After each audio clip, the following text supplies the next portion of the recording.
Vamos a mirar en Segunda de Reyes, el capítulo 5, del 1 al 14.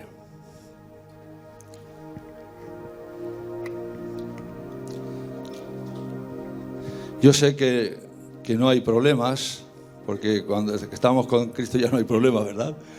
No hay problemas, no hay luchas, todo va bien, ¿verdad? ¿Verdad que no es así? Que hay problemas, que hay luchas, que hay frustraciones, que hay ansiedades, todo eso está, porque estábamos en este mundo. Y en el mundo tendréis aflicción. Hasta yo tuve aflicción, diría Jesús. Jesús tiene el nombre de varón experimentado en quebranto. Experimentado, con experiencia. Y por lo que él sufrió, aprendió la obediencia. Cuanto más nosotros para aprender obediencia tenemos que sufrir. Segunda de Reyes, capítulo 5, del 1 al 14, dice así: Naamán, general del ejército del rey de Siria, era varón grande delante de su señor y lo tenía en alta estima, porque por medio de él había dado Jehová salvación a Siria. Era este hombre valeroso en extremo, pero leproso. Qué lástima.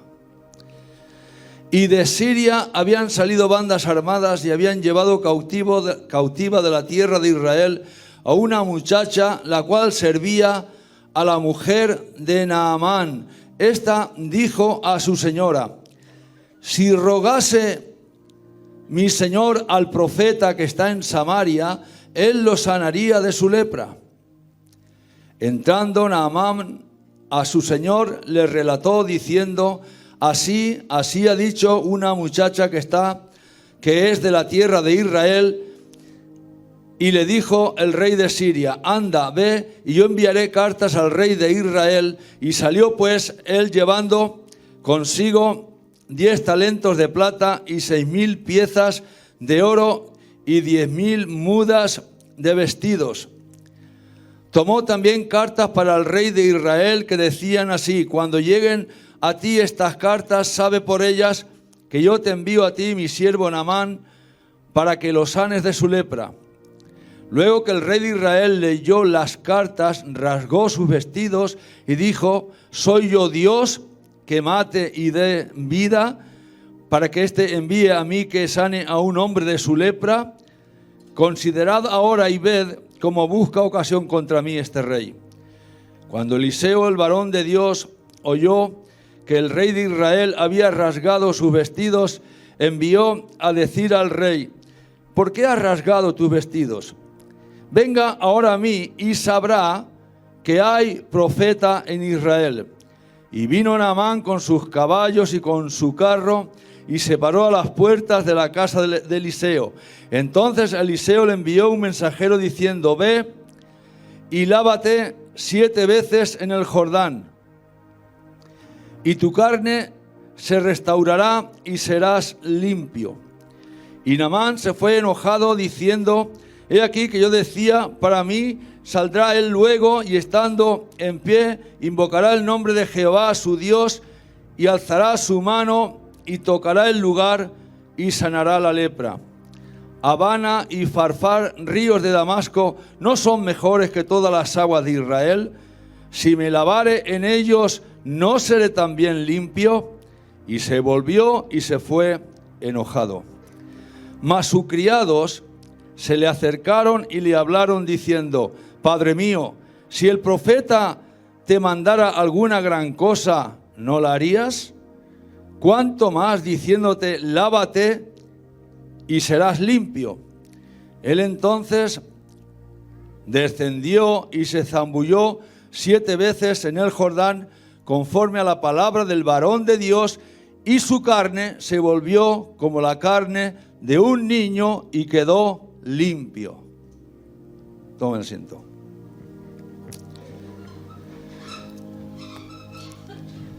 Mirando esta ballena que hay aquí, que la verdad es que está muy bien hecha esta ballena. Casi me engañan, digo, una ballena en la iglesia, ¿cómo puede ser eso? Esta ballena empezaba a recordar, digo, pues mira, la historia de Jonás. Y recordando la historia de Jonás, empezar a recibir algunos pensamientos, los cuales me han bendecido. ¿A cuánto les gusta la prueba? ¿A cuánto le gusta el sufrimiento? ¿A cuánto le gusta el trato de Dios? A nadie nos gusta, ¿verdad? ¿O sí? Hay gente que a lo mejor sí. Yo conocí una pareja que anhelaban ser mártires y Dios no se lo concedió. Dice, Dios no me lo ha concedido. Si no os acordáis de los hermanos Bringas, de los mexicanos cuando vinieron hace muchos años.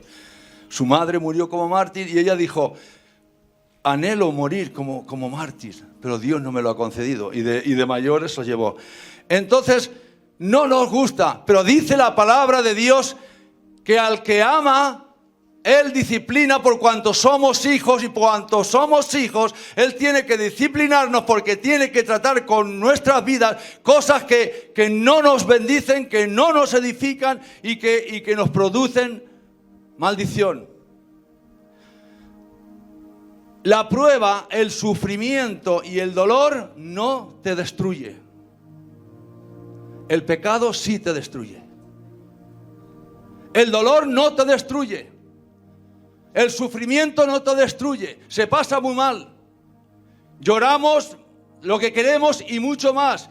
Pero damos gracias a Dios que Él puede permitir tratos y pruebas en nuestras vidas para arrancar de nuestra vida lo que nos produce el pecado, y el pecado produce la muerte. Y yo estaba viendo la estrategia de Dios en un momento con el tema de Jonás. Cómo este Jonás, cuando Dios le dijo, ves a Nínive y predica a Nínive mi palabra, él se fue por la razón que él tuviese. No sé si odiaría a los ninivitas o cuál era la razón, pero huyó hacia Tarsis. Y porque él huyó en contra del mensaje de la palabra de Dios, que Dios quería que predicara a Nínive, al coger el barco empezó ahí una gran tormenta. Y los marineros se vieron muy mal, muy angustiados. Empezaron a tirar por la borda todo lo que había en el barco, pero la tormenta no cesaba, hasta que llegaron a Jonás y le dijo, pero tú, ¿quién eres? ¿Por qué nos ha venido esto? Y este Jonás les dijo, soy profeta de Dios, temo a Jehová y huyo de su presencia. Entonces, ¿qué haremos contigo para que este problema se arregle? Pues mira, conmigo el problema y la solución que tenéis vosotros es que me cojáis y echáis al mar y se os acaba a vosotros el problema. Lo que yo estaba pensando, que esa cosa que él dijo, echadme al mar, no era por su propia cuenta para que le viniese la solución a ellos, sino yo entendía que Dios como profeta le estaba revelando, diciendo, es necesario que te tiren al mar. El profeta escuchaba la voz de Dios, que me tiran. Ahora, ¿por qué todo eso eran pensamientos que me iban viniendo? Porque era necesario que este profeta tenía que ser tratado, pasado por el fuego, pasado por la prueba. Estuvo en el infierno, estuvo en el Seol, estuvo en la muerte. Tuvo que ser probada. Y Dios permitió esta rebelión. Por eso la palabra de Dios dice que los que aman a Dios, todo ayuda para bien. Y Dios tuvo que permitir, incluso yo diría que Dios lo preparó para que fuese así el tema. Porque Jonás tenía que llevar un mensaje a alguien que tenía ídolos que eran adoradores de otros dioses, y tenía que mandar a alguien con efectividad para que el mensaje llegar a los corazones de la gente. ¿Y qué pasó? Tuvo que pasar Jonás. ¿Cuánta unción derramaría Dios sobre Jonás para llegar a Nínive y toda Nínive se convirtiera a Dios? Pero el proceso no lo queremos nadie. ¿Cómo venció Jesús? ¿Estando en la cruz o estando ministrando por ahí?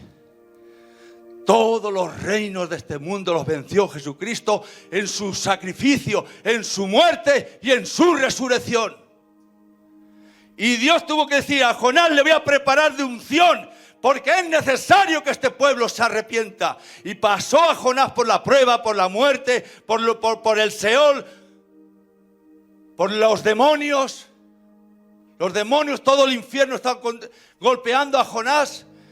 Pero cuando la ballena pasó el proceso de los 3 días, donde la ballena haciendo su obra ahí en el estómago de la ballena, lo dejó en eso de Nínive. Y cuando él salió de la ballena, empezó: dentro de 40 días Nínive será destruida. Dentro de 40 días Nínive será destruida. Una ciudad de 3 días de camino, Nínive va a ser destruida dentro de 40 días. No agregó más, ni quiso ni poner más, ni quitó menos. Y dice la palabra que todos se arrepintieron. ¿Por qué? Porque Dios tiene que pasarnos por el proceso para que haya una unción poderosa y transforme y cambie las circunstancias. Pero no nos gustan las pruebas. No nos gusta el dolor. Cuando pasamos por las pruebas, pasamos por el llanto, pasamos por las lágrimas, creemos que estamos maldecidos, que hemos hecho pecado, y no es así.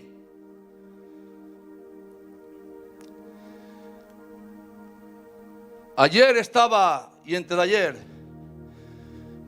otra vez memorizando las Escrituras. Porque cuando vienen opresiones tan fuertes, el enemigo siempre busca las mentes y bloquea las mentes. Y dije, a memorizar la Biblia. ¿Y qué Biblia y qué pasaje empecé a memorizar? Romanos 8, 28 hasta el final. Los que aman a Dios, todas las cosas les ayudan a bien. Esto es conforme a su propósito, son llamados. Cada uno va a pasar por circunstancias de acuerdo al trato y de acuerdo al llamado que Dios tiene para cada uno. A los que conoció predestinó para que sean semejantes al Hijo de Dios y sea el primogénito entre muchos hermanos. Pero el versículo siguiente dice: ¿quién acusará a los escogidos de Dios? Y muchas veces, y la palabra nos enseña que Satanás viene a acusar delante de Dios. Pero la palabra nos dice: ¿quién acusará a los escogidos de Dios? Satanás viene a acusar. Y el otro versículo que continúa dice: ¿quién condenará? Cristo murió por nosotros. Más el que resucitó, más el que está a la diestra de Dios, más el que intercede por nosotros. Hermanos, ¿quién te va a acusar? ¿Quién te va a condenar? Está el precio pagado a los escogidos de Dios. Una cosa es ser llamado por Dios y ser escogido por Dios es otra. ¿Quién acusará a los escogidos de Dios? Y empieza el apóstol Pablo a decir: por lo cual estoy seguro, que ni la muerte, ni la vida, ni ángeles, ni principados, ni potestades, ni ninguna otra cosa creada nos podrá separar del amor de Dios que es en Cristo Jesús. Cristo Jesús es la garantía de tu salvación, queridos hermanos. No pongas los ojos en ninguna otra cosa. No te derrumbes aunque estés pasando por pruebas gordas, porque Cristo está contigo. He aquí yo estaré con vosotros todos los días hasta el fin del mundo. Hasta el fin del mundo. No te va a dejar cualquiera que sea tu situación. Porque es verdad que hay un montón de demonios que están golpeando a las iglesias. Pero los escogidos de Dios tenemos promesa.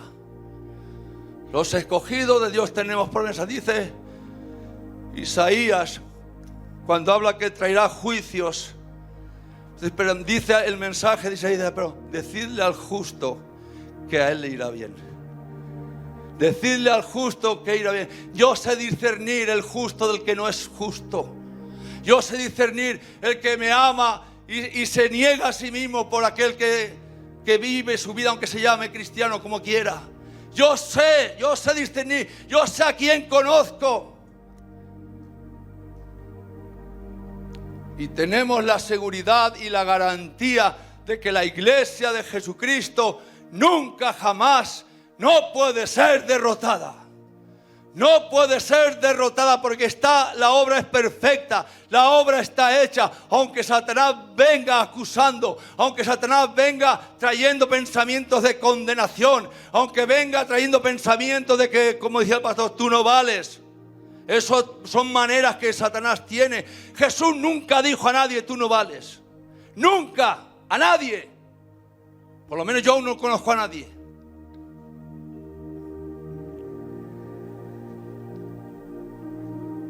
Gloria al Señor. Yo me arrimo mucho al apóstol Pablo. Romanos 7, que Pablo empieza a hablar y empieza a declarar sus debilidades. Y diciendo, lo que quiero hacer no hago. Y lo que aborrezco, eso hago. Y entonces apruebo que el mal está en mí. El pecado mora en mí. Y Pablo sigue diciendo, ¿quién me librará de este cuerpo de muerte? Y finaliza ese relato diciendo, gracias doy a Dios por Jesucristo. Gracias damos la iglesia por Jesucristo. Gracias damos la iglesia por Jesucristo. Él nos libra del cuerpo de muerte. Él nos libra de la maldición. Y cuando Él nos trata y pasamos por diferentes pruebas, no es una maldición, querido hermano, no lo confundas. Es una bendición. Porque la palabra de Dios dice, al que ama disciplina. Pero, Hebreos 12, si se os deja sin disciplina, ya no sois hijos. Lo peor que nos puede pasar que tengamos un padre que diga, no, tú no eres mi hijo, no te reconozco. Entonces, si paso disciplinas, estoy entendiendo que tengo un padre. Y si tengo un padre, me está disciplinando para quitar de mi vida todo aquello que me puede destruir. Os he dicho, la prueba, el dolor, lo pasamos muy mal, pero eso no nos destruye. Aunque digamos muchas veces, ya no puedo más, yo desmayo, aquí me hundo, esto no puede ser, es demasiado para mí. No es demasiado, porque hemos visto la fidelidad de Dios, que juntamente con la tentación ha dado la salida. Nunca ninguna prueba nos ha dejado muertos. Nunca el fuego nos ha quemado. Nunca la inundación nos ha inundado. Cuando pases por las aguas no te anegarán. Cuando pases por el fuego no te quemarán, porque yo estaré contigo. Y estuvieron los amigos de Daniel en el fuego y no fueron quemados. Estuvo Daniel en el foso de los leones y no fue devorado. ¿Por qué? Porque tenemos un Dios fiel, un pastor fiel. Escuché una historia que se cuenta de un pastor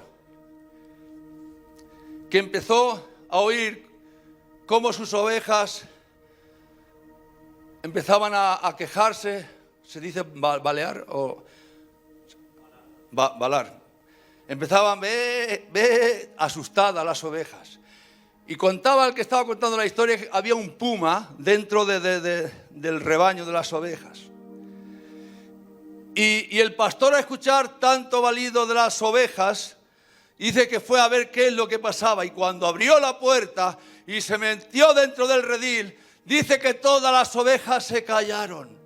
El mensaje que estaban recibiendo las ovejas: ya no tenemos miedo al puma, está aquí el pastor va a solucionar nuestros problemas, el pastor va a golpear al puma, el pastor va a echar fuera a nuestro enemigo, al devorador. Iglesia, el pastor lo tenéis aquí en medio, Jesús está aquí, Jesús está con su autoridad, Él va a golpear al enemigo.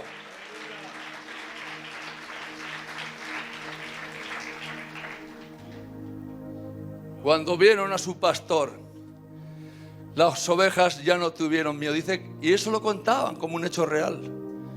Entró el pastor dentro y las ovejas, está aquí el pastor. Por eso el Señor dice, el salmista dice, aunque ande por valles de sombra de muerte, no temeré mal alguno, porque tú estarás conmigo. Debemos de saber, iglesia, Aunque la prueba te acuse, ¿qué habré hecho mal para pasar por aquí? Aunque el sentir o tu te digo, es que algo mal he hecho porque estoy aquí. Es tu Padre que está tratando contigo para bendecirte. Para que crezca su personalidad en ti. Para que crezca la unción de Dios sobre ti. Cuanto más somos tratados, más la unción de Dios puede moverse en nosotros. Tenemos la historia de un general sirio. Hemos leído que Jehová le daba victorias a su Señor por medio de él. Jehová. ¿Cómo Dios puede usar a los paganos? ¿Cómo Dios puede llamar a paganos para hacer la obra de Dios? Por la Biblia hay muchos casos así. Y Dios puso en el faraón Necao una orden de ir a exterminar a no sé qué enemigo. Y el rey Josías, al ver faraón que cruzaba, se lo puso al medio.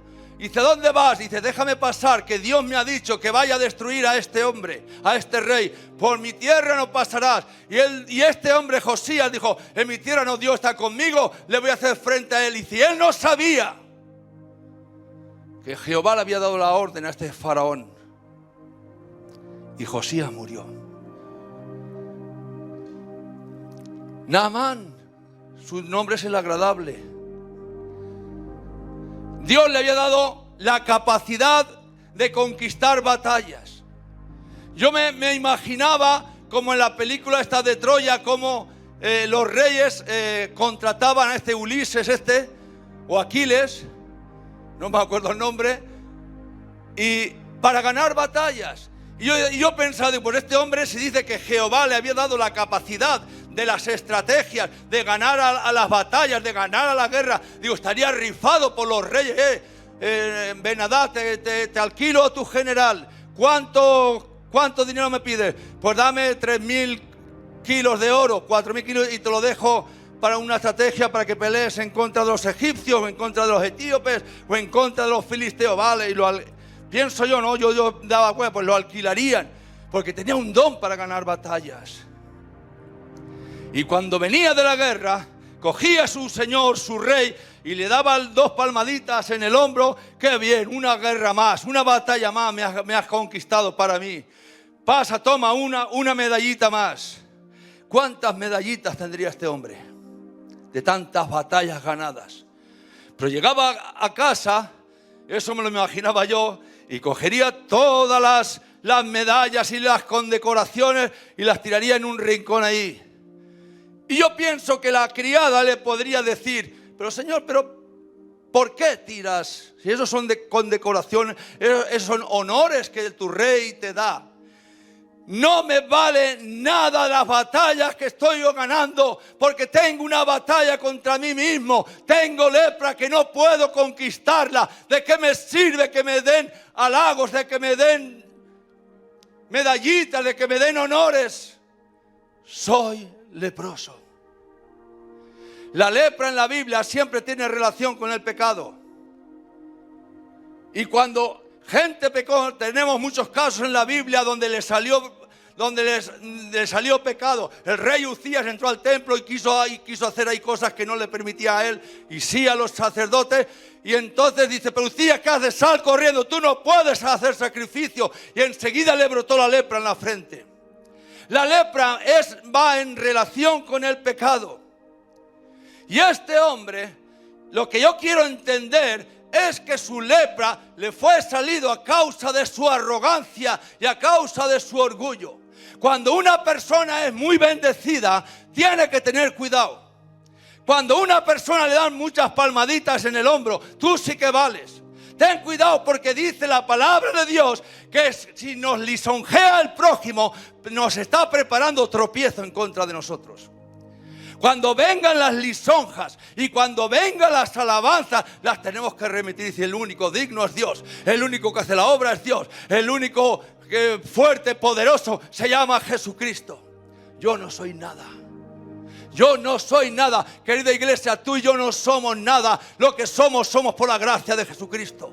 Ni más ni menos. Solo cambiamos de responsabilidad. Está el pastor, está el apóstol, está el profeta, que los líderes, pero todos somos igual de importantes delante de Dios. Solo cambiamos la responsabilidad que cada uno tenemos. Y este hombre cansado, me imagino que no tendría ni espejos por su casa. Porque sabéis, claro, todos sabemos más o menos lo que hace la lepra, ¿verdad? Cómo salen bultos, salen úlceras, salen las articulaciones se doblan, los dedos lo van comiendo, una serie de cosas tremendas. Y me imagino que este hombre entraría en casa y no tendría ni un solo espejo. Y esta muchacha, el relato que hemos leído dice, si el Señor fuera al profeta que está en Samaria, sería sanado. Y este hombre no nos dice nada, sino que cogió rápidamente y fue al rey y dijo, mira, me han dado una posible esperanza a mi problema.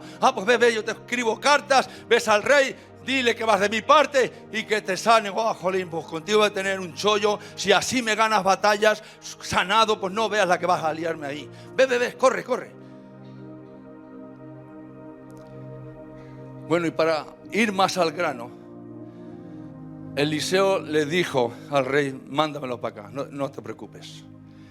Y cuando ya llegó a la puerta del rey, Eliseo le mandó un criado, le mandó un mensajero diciendo, dice el profeta que te metas 7 veces en el río Jordán y serás limpio, tu problema se acaba.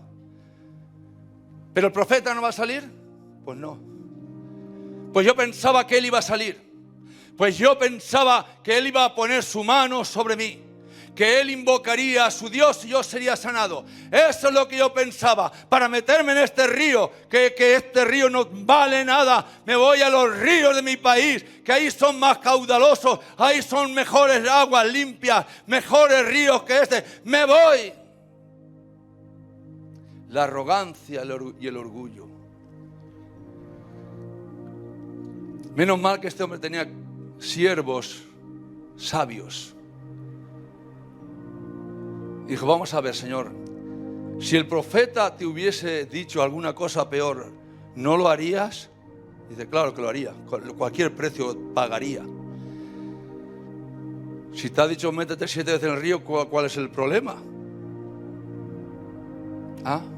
Pues tenéis razón. La palabra dice, el que fácil se enoja cometerá locuras. Qué bueno es tener gente a tu lado que te ayuden y que te apoyen a ir hacia lo correcto. Si estos que están al lado del rey fueran como del lado del general, fueran unos cualquiera, hubiera dicho, pues tienes razón, pues tú eres el gran general. Si tú eres que todos los reyes están locos por contratarte a ti, vámonos de aquí, vámonos para allá, para nuestro país, pero corriendo, vámonos de este lugar. Y estos hombres fueron sabios y animaron a este hombre cuando en su decisión se había equivocado, en su decisión había cometido un error. Dijo, no, vuelve al profeta, vuelve a la palabra de Dios, ves a Dios. Somos semejantes a aquel a quien obedecemos. Naamán obedeció a la joven y terminó siendo como ella. Somos semejantes a aquel a quien obedecemos. Por eso es muy importante, y esto lo digo muchas veces en nuestra iglesia, ¿con quién nos juntamos? ¿Quién va contigo y qué te aconseja? ¿Qué es lo que te dicen? ¿Te llevan más a Dios? ¿O no te gusta que te estén exhortando siempre? Yo quiero libertad, yo amo a Dios, Muévete con gente que te lleven a Dios. Los que pusieron al paralítico en la puerta de la Hermosa, dice que lo pusieron en la puerta. Pero llegaron Pedro y Juan y lo cogieron de la puerta y lo metieron en el templo. ¿Entendéis lo que quiero decir? No es hasta la puerta, es dentro del templo. Es dentro de la iglesia. Es dentro, porque Dios derrama una bendición en la iglesia que aun estando en la puerta no la coges. Naamán, métete, obedece al profeta, hombre. Déjate de ser orgullo. Hay quien dijo que cuando dijo el el profeta métese 7 veces, es porque la lepra la tenía 7 años. Hay quien lo dice, bueno, en la Biblia, no sé si habrá algún libro por ahí de historia que algo cuente, no lo sé. Y él lo metió y estuvo 7 veces. Lo que yo quiero decir, queridos hermanos, es 7 veces son 7 tiempos. Son 7 tiempos que Dios usa los tiempos para hacer la obra que tiene que hacer en cada uno de nosotros. Dios usó 7 veces y este hombre Naamán se metía, se bajaba, se metía y se bajaba. No sé su fe cómo estaría, su esperanza cómo estaría, no lo sé, pero se bajaba. Pero en la última bajada y subida se vio limpio. Dios usa los tiempos, Dios hace cosas al momento, pero vemos que Dios no corre, Dios es paciente, trabaja lento. Y cuando nosotros nos ponemos nerviosos de cosas que esperamos, es porque el tiempo de Dios no ha llegado. La palabra de Dios dice: porque el reino de los cielos es semejante a un hombre que sembró una semilla en su campo y él dormía de noche y se levantaba de día, y nació hierba, nació espiga y nació el grano llenando la espiga. Y él no sabe cómo, pero de la tierra lleva su fruto. Querida familia, lo último que se manifiesta es el fruto. Ha salido la hierba, gloria a Dios, ya vemos algo, pero hay que esperar. Pero ya ha salido la espiga, ya vamos viendo que la cosa, pero hay que esperar. No quieras coger el fruto antes de tiempo. En cada obra que Dios hace, Él plasma su imagen en su obra.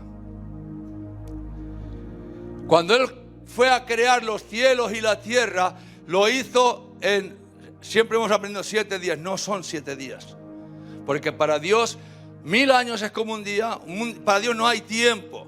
Pero Él dice, el primer día, dice, cuando Dios fue a crear los cielos y la tierra estaba desordenada y vacía, y dijo, sea la luz, y la luz empezó a hacer una obra, crear los mares, crear las aguas, separar las aguas, crear los árboles, crear los animales, crearlo todo lo estuvo preparando para luego coronar la obra de Dios, haciendo al hombre a su imagen y semejanza. No hizo al hombre primero y luego la obra después, porque el hombre no hubiese podido aguantar, no hubiese podido vivir.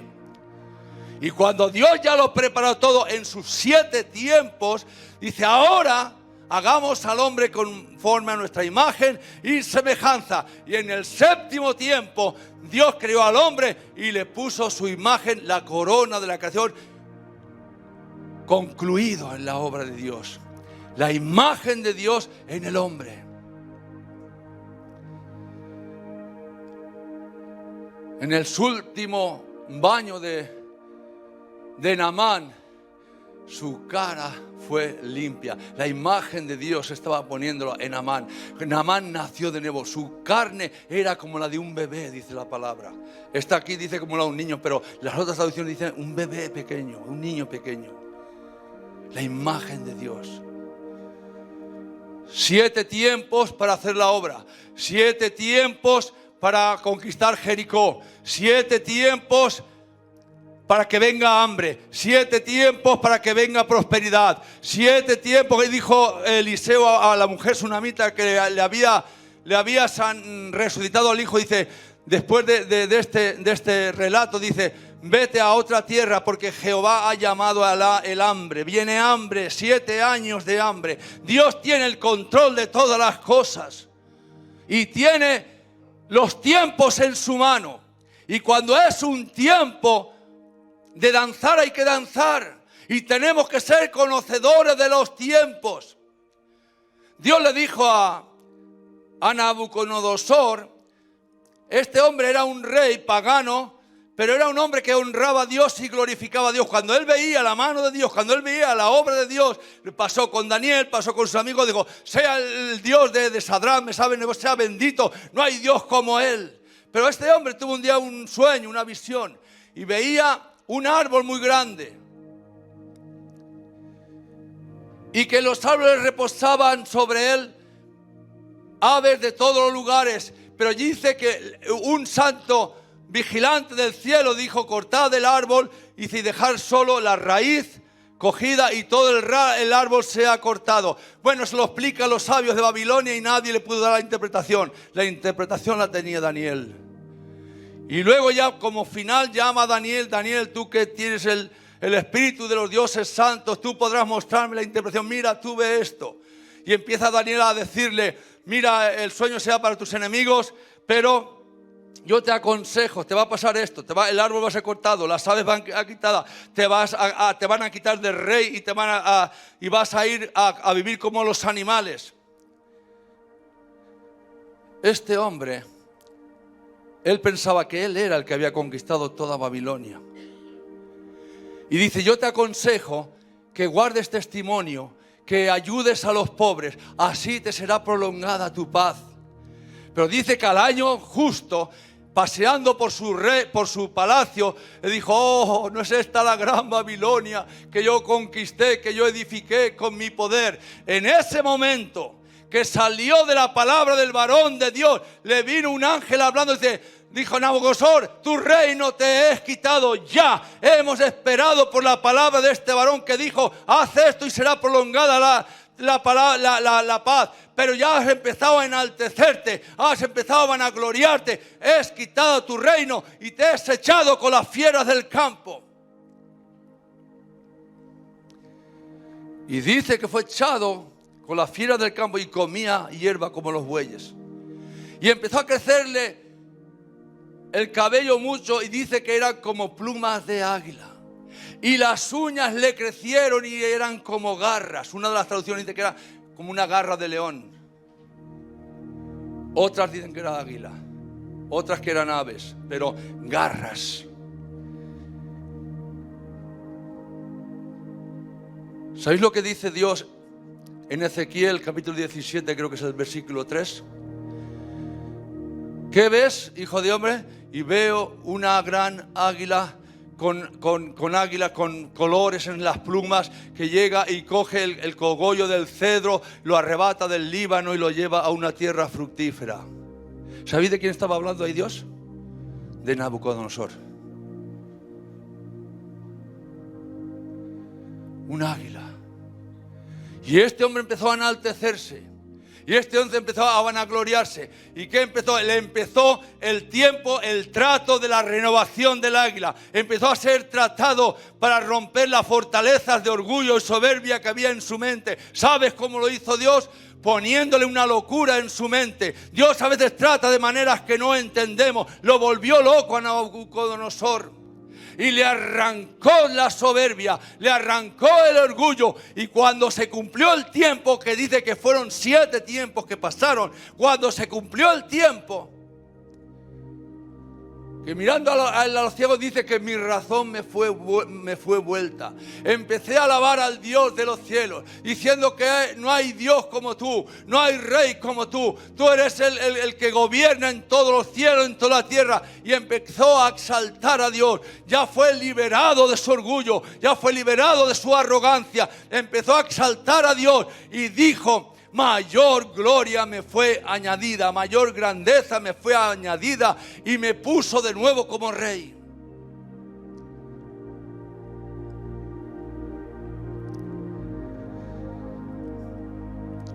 Los procesos de Dios a veces son duros, hermanos. Quitarte de rey, pasarte a humillarte hasta lo más bajo. Naamán tuvo que humillarse para alcanzar la sanidad suya. Este hombre tuvo que pasar por un proceso de locura.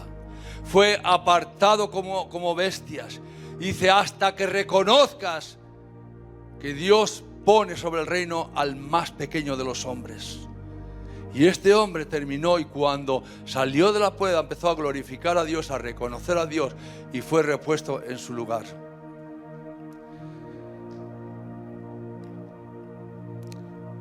No te maravilles si ves que tus pruebas son raras. No te maravilles si ves que hay tantas cosas que no comprendemos, que nunca hemos pasado por circunstancias que estamos pasando ahora. Pero el amor de Dios está tratando con tu vida y con mi vida. para eliminar todo aquello que nos puede destruir. Todo aquello que nos puede destruir. Y dejaros esta palabra, queridos hermanos. Nadie nos puede acusar. Dice la palabra de Dios, ¿quién acusará a los escogidos de Dios? Claro, entendemos lo que queremos decir, ¿verdad? Gente de nosotros muchas veces fallamos y nos podemos, porque tú eres esto, tú eres otro. No me refiero a esas cosas. La palabra de Dios, ¿quién acusará a los escogidos de Dios? Dios es el que justifica. ¿Quién condenará? En Romanos 8:1 dice, ahora pues ninguna condenación hay para los que están en Cristo Jesús, los que no andan conforme a la carne, sino conforme al Espíritu. La palabra es de, no lo sé si estás pasando pruebas, dificultades, cosas que frustraciones, como que no llegan, como que Dios es paciente.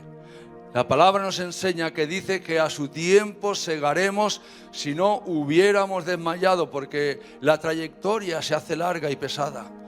Pero llega el tiempo que se cumple. Dijo un hermano el otro día una palabra, presidiendo el culto en el Cabañal, que me gustó mucho.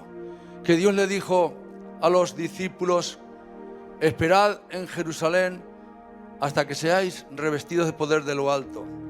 Y cuando Dios nos dice esperar, nos cuesta esperar.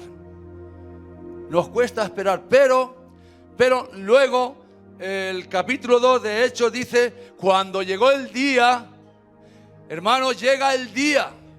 Cuando llega el día de Pentecostés estaban todos unánimes juntos. Es decir, empezamos una tarea, esperamos el tiempo de Dios, pero que aunque se alargue, aunque se pase mal, aunque no llega a la mano lo que tú estás esperando, llega un momento que llega el día.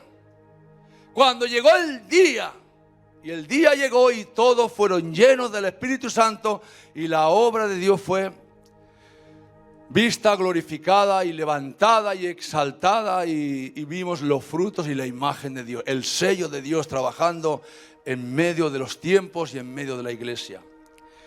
Querida iglesia, somos más que vencedores. Somos más que vencedores. No nos asuste aunque lo pasamos así, que nos asustamos. Cuando llega la dificultad, llega el problema, enseguida el mundo espiritual aprovecha la circunstancia para perturbarnos, para amargarnos, para darnos temor, para darnos una serie de cosas. Pero somos más que vencedores por medio de aquel que nos amó. Por medio de aquel que se llama Jesucristo, por medio de aquel que es el príncipe de los pastores, aquel que siempre está con su pueblo, aquel que siempre está con las ovejas. No importa si hay un puma, si hay un león, Él está ahí y Él produce la paz y la tranquilidad. Cuando iban los discípulos en la barca se levantó una gran tormenta y Él dijo, reprendiendo a los vientos, cesa. Y dice que se hizo una gran paz, una gran bonanza. Así es que, querida iglesia, que el Señor nos siga bendiciendo. Él es fiel a pesar de nuestras debilidades o muchas veces pensamos que no lo merecemos y todas esas cosas. Pero Él nunca te va a dejar, Él nunca te va a desamparar y Él nunca, ninguna obra en sus manos la dejó perder. Que el Señor os bendiga mucho y adelante.